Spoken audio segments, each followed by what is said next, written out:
Sejak dibuka pada tanggal 2 Juli, sejumlah orang tua calon peserta didik baru tingkat SMP kesulitan mendaftarkan anak mereka secara daring di laman PPDB non-zonasi.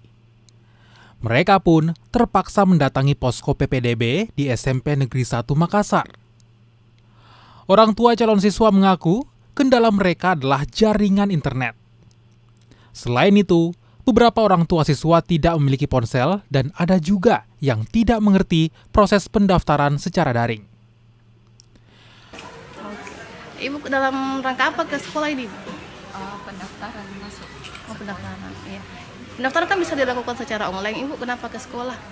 Kalau online yang dekat-dekat rumah itu jaringannya error, jadi terpaksa saya ke sini. Oh, oke. Sampai di sini bantuan apa yang diberikan sama pihak sekolah?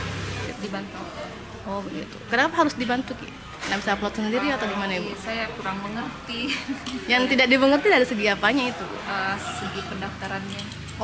Rata-rata mereka punya kendala yaitu daftar online. Oh, oke. Mungkin masalah-masalah dalam hal jaringan kurang bagus di rumahnya atau di sekitar tempatnya itu mungkin yang menjadi kendala, ataupun antrian-antrian yang ada di warnet-warnet kalau misalnya dia lagi tidak memakai Gawai, internet atau gawai di rumahnya. Terus, namun itu bisa kami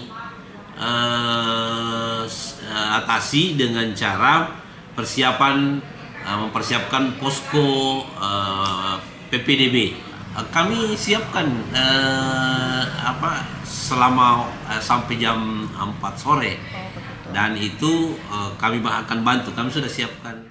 Beberapa orang tua yang juga mengaku tidak memiliki gawai dan tidak mengetahui cara penggunaan internet sehingga datang ke sekolah untuk meminta bantuan petugas. PPDB SMP dan SD jalur non-zonasi dibuka hingga 5 Juli 2023. Nila Rustam, Kompas TV, Makassar, Sulawesi Selatan.